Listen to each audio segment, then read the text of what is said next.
The cranberry jelly still held the shape of the can. No one bothered to smooth it out. A bowl of boxed mashed potatoes sat cooling near the edge of the table, lumps clinging to the rim like they'd already decided to harden. No music played. The heater clicked and wheezed every few minutes, like even it wasn't sure it should keep going. I slid my coat off and hung it on the hook by the door, the same one that's been crooked since I was 18. No one ever fixed it, just like the sag in the cabinet door or the tilt in the living room light fixture. Everything in the house leaned just a little, like it was tired of holding itself up. "Late again, Claire," Mum said, her voice sharp, slicing through the quiet. "Some of us have schedules." I bit back a retort about the $450.00 electric bill I'd paid to keep her schedule lit. Mum was pouring water into 3 mismatched glasses. She didn't look up when I walked in again, just pushed one glass toward an empty plate and moved on. Her sweater was festive red and too bright, but her face didn't match it. The smile she gave me was polite, thin, like a cashier at the end of a long shift. Dad was already seated, turning his wine glass slowly in his hand. The wine wasn't good. It never was, cheap and warm. He didn't drink it for taste. He sipped because it gave his hands something to do. Elliot sat across from him, hunched over his phone. He glanced up, then back down. "Nice to see you, Care," I said, my tone biting. He scoffed. "Like you're Miss Perfect?" I took my usual seat, the one next to the pantry door. It creaked when I pulled it out. No one said anything. No one prayed. We never really did. We just filled our plates and kept our thoughts to ourselves. I reached for the ham. It was dry. I served myself anyway. Elliot smirked, still eating their scraps. "Huh?"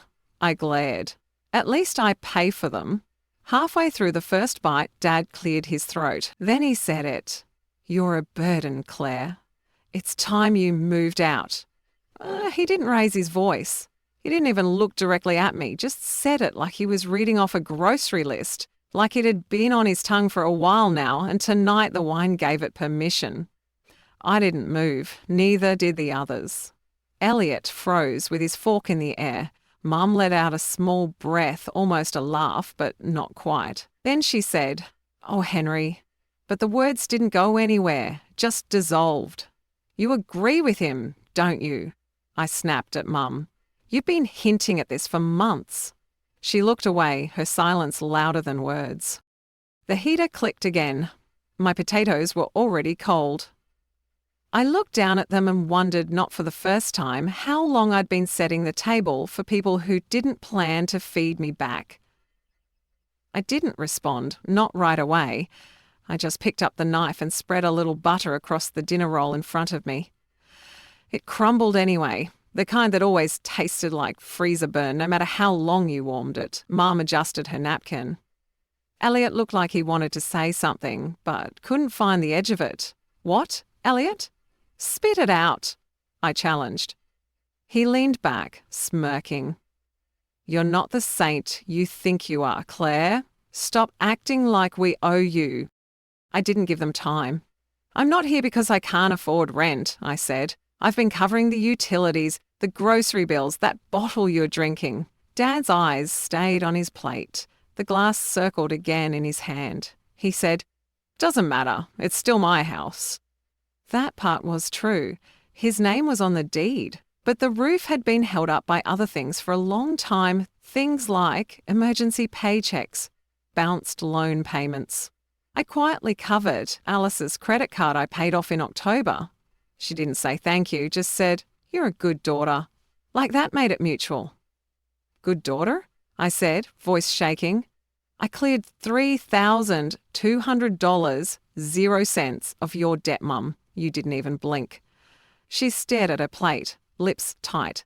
The night the water heater broke, I worked a weekend shift to replace it. When her car stalled in December, I walked to the pharmacy in the snow to pick up Dad's heart meds. When Elliot couldn't afford his student fees, I skipped my own therapy appointment and wired him the balance without a word. "And you?" I turned to Elliot. "I sent you $1,500.00 for school. You didn't even text back." None of those moments were dramatic, just quiet swaps of my time, my money, my needs. No one asked for proof, and no one remembered them either. I glanced around the table. Not one framed photo on the wall included me after high school. There were baby pictures of Elliot, a wedding portrait from their vow renewal, even a shot of Dad shaking hands with the HOA president at some neighbourhood. But I'd been airbrushed out in real time, deleted softly over years. No fights, just edits. I once kept track 7 years, 2 months and 15 days of making sure the light stayed on, and no one noticed the power was coming from me. I'd bought those light bulbs, changed them too, but tonight the room felt dim anyway. Mum finally looked at me, but it wasn't a look of apology, more like relief, like a hard decision had finally made itself. "You've got a good job," she said. "You'll land on your feet." "A good job?" I scoffed. "I'm a graphic designer, not a bank. I've worked 60-hour weeks to keep this house afloat." I stood up, slow and steady, folded my napkin into a square and laid it beside my plate. Dad leaned back in his chair like he'd been waiting for this moment. Maybe he had. Maybe that sentence had been sitting at the back of his throat for years, just waiting until I'd done enough to make my absence feel like a gift. "You've always been selfish," Dad said, his voice rising. "We raised you, and now you're too good for us?" I froze. "Too good?" "I've paid $10,000, 0 cents in bills for this house, Dad." "That's not selfish." I didn't slam the door when I left. I didn't pack with urgency or spite. I moved the way fog lifts, quiet, unnoticed, gone before anyone's sure it was there. I drove back to the apartment I never told them I kept, a small one-bedroom above an old coffee shop, where the hallway smelled like espresso and caramelized syrup. I'd leased it 6 months ago, originally as a place to nap between long shifts, but it had slowly become mine, in a way the family house never was. The lamp by the window clicked on with a soft hum. A warm amber glow pooled across the hardwood floor. I hadn't realized how different real light felt when it wasn't borrowed or owed. There were no photos on the walls, just the small canvas I'd painted on a cloudy Saturday, abstract swirls in cream and moss green. It wasn't beautiful. Not really. But it was mine. I took off my shoes, set my phone on the counter. The only message blinking was from Lila, just a heart emoji and the words, "You good." She never needed more than that. She'd been there the night my car broke down, the day the ER called about Dad's arrhythmia. She knew how many shifts I covered, how much I'd given. She also knew when not to ask questions. I texted back, "Not really." She replied, "You don't owe them, Claire. Want me to come over?" I sat on the floor, back against the wall, legs stretched out. The heater kicked in, low, steady, reliable. For once, I didn't have to brace myself for a call about a blown fuse or a missed bill. The silence didn't feel empty. It felt earned. I thought of the list I used to keep on my notes app. Every expense I covered just this once. Every loan I floated without interest. Every promise made in the form of "next time we've got you," deleted it without looking. I wasn't building a case anymore. I wasn't waiting for someone to say, "We didn't know." They did, or they chose not to.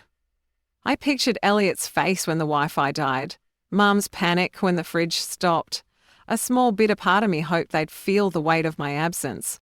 The next morning, I called the power company, the water service, the internet provider.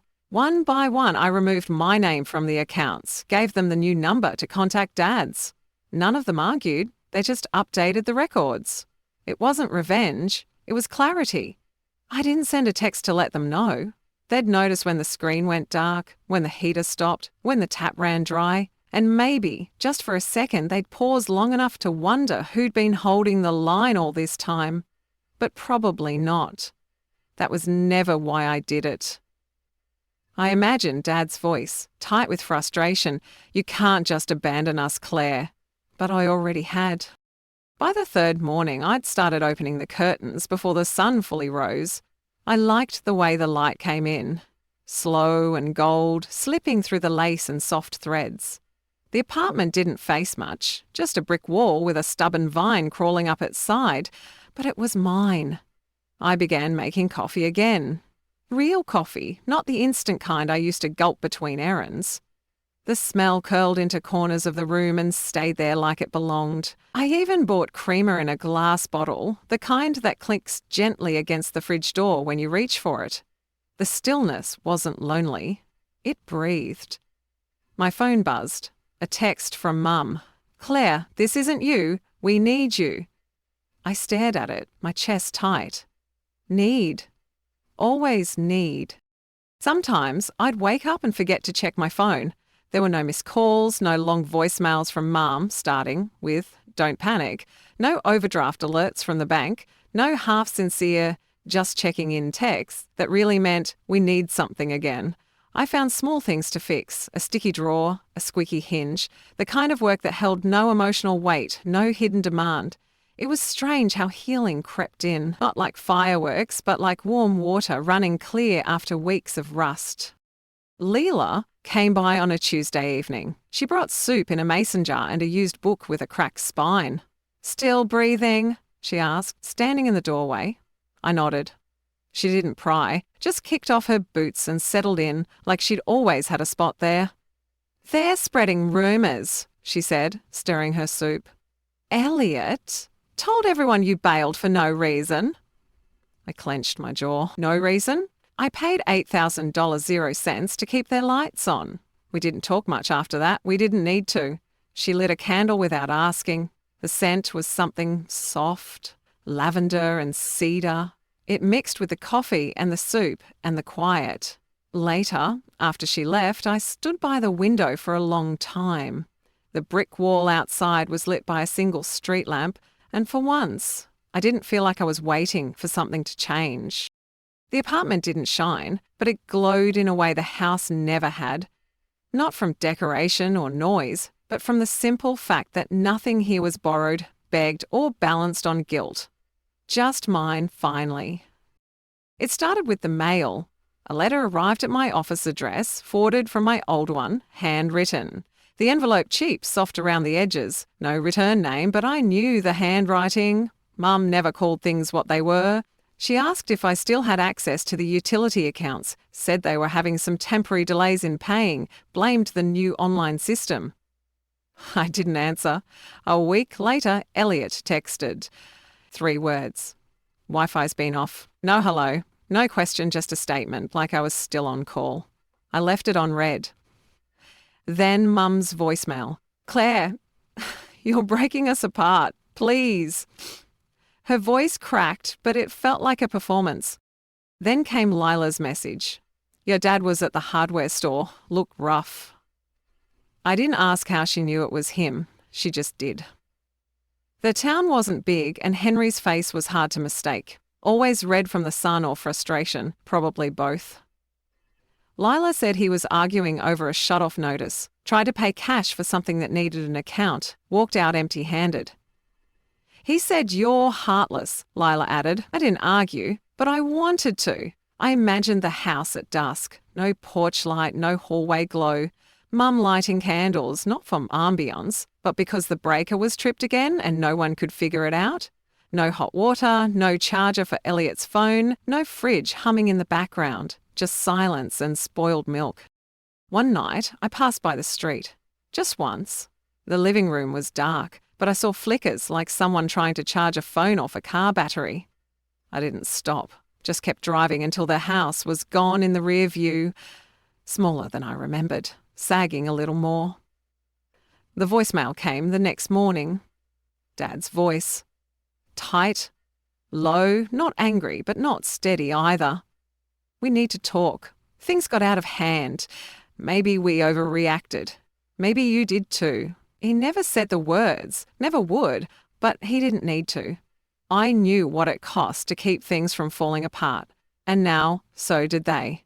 "Overreacted?" I muttered to myself. "You called me a burden, Dad." Another message, this time from Mum. "Your father's been under a lot of stress. You know how he is, but you're still part of this family. Okay, we're not perfect, but this isn't how it's supposed to be." Supposed to be? like I'd broken a rule by stepping back. But I hadn't screamed, I hadn't burned bridges. I just let the wires go slack, and they snapped under their own weight. "Family doesn't erase me," I whispered, deleting the message. At the office, I overheard one of the interns talking about a neighbourhood Facebook group. Apparently, someone in the suburbs was asking if anyone had extra space heaters. The family on Cedar Lane is struggling a bit. They said something about their daughter cutting them off. I didn't say anything, just kept walking. By Friday, they'd sent a card. No message inside, just a photo of the three of them at some community picnic. Everyone smiling too wide, a family-shaped frame with one edge missing. They didn't ask me to come back, not directly. But beneath every silence was a hope I might. That someone would still show up with the solution, with the passwords, with the money, with the light. A week before Thanksgiving, a card arrived at my apartment. Pastel envelope, gold cursive, the kind of thing you buy in a 10-pack and keep in a drawer for when you forget someone's birthday. No return address, but I knew where it came from. Inside, the handwriting wasn't Mum's this time. It was Elliot's. "Hope you'll swing by. We'll keep a plate for you. Turkey, mashed potatoes, that pie you like. No pressure, just family. Just family." As if that phrase hadn't already frayed down to nothing. He didn't mention the last dinner. The sentence Dad had dropped like a stone. He didn't ask how I was or what I needed, just turkey and pie. I didn't answer. I crumpled the card, my hands shaking. "Family doesn't forget me," I said aloud. 3 days later, Lila called. She sounded hesitant. "He came to my building. Elliot said he was just in the area." I stayed quiet. "He asked if I'd talk to you, said things were complicated and that you're being too proud." That part landed harder than I expected. Elliot, the one I'd helped through his panic attacks in high school, the one I sat up with through broken relationships and failed classes, now saw silence as pride, my boundaries as ego. He said, "You're letting things fall apart just to prove a point," Lila added. I laughed, but it didn't sound like me. Letting things fall apart? I'd held them together longer than any of them knew, with duct tape, loan extensions, and sleep-deprived math. I didn't let anything fall. I just stopped bleeding to hold it up. "Proud?" I said to Lila. "I gave them everything. They took it and called me a burden." The next day, I got a follow-up card. No writing this time, just a photo tucked inside. Elliot, Mum, Dad posing beside a Thanksgiving table, a single plate left empty right at the centre. For a moment, I wondered who they thought that empty plate would reach. Was it a lure, a guilt trip, or a message in disguise? I didn't reply. I made chicky curry that night, read half a novel in one sitting, and lit a candle by the window. The light flickered once, then steadied. There was no need to explain. Sometimes silence is the answer. The last time I heard from them was a group text sent to me, Leela, and 2 distant cousins I barely knew. No greeting. Just a photo of Dad in a hospital bed, hooked to a heart monitor, captioned, "Please keep him in your prayers. This family sticks together." I stared at the screen for a long time. Not because I didn't care, but because the sentence hung there like a rope that once held me hostage. This family sticks together until it doesn't. Until someone decides you're inconvenient. I didn't reply. Didn't ask what happened or how serious it was. I'd played nurse before. Sat in waiting rooms, signed the insurance forms, called in favours. This time, I folded laundry. The photo lingered in my mind. Dad's pale face, the sterile room. I almost dialed Mum's number, then stopped. "You don't get to guilt me back," I said to the silence. That night, Lila called again. "You sure you're okay?" she asked. "You're allowed to feel things."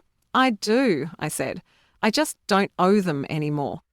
There was no bitterness in my voice, no triumph, just air. She paused. "You ever think they'll get it?" I thought of the empty plate they set for me on Thanksgiving, how carefully it had been placed, scented, photographed.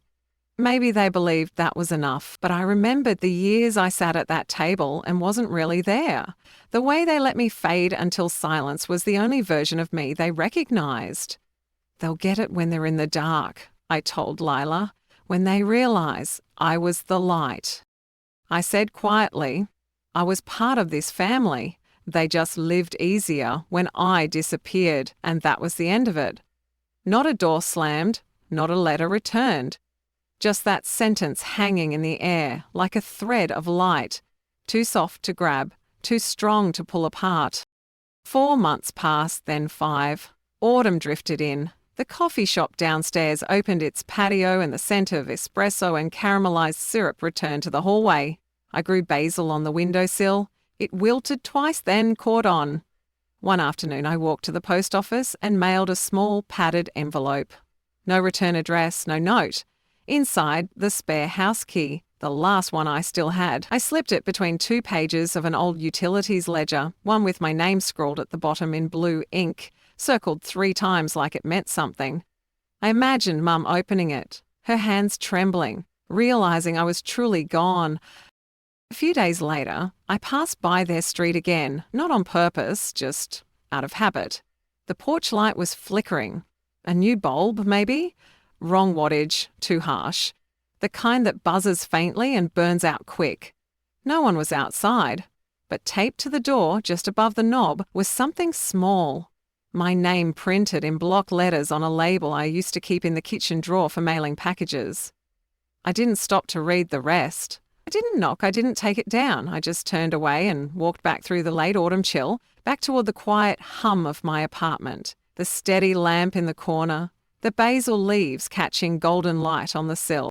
Behind me, the house stood still, lights on. Nobody home. If you've ever disappeared in your own home, you don't have to explain. Just leave a single dot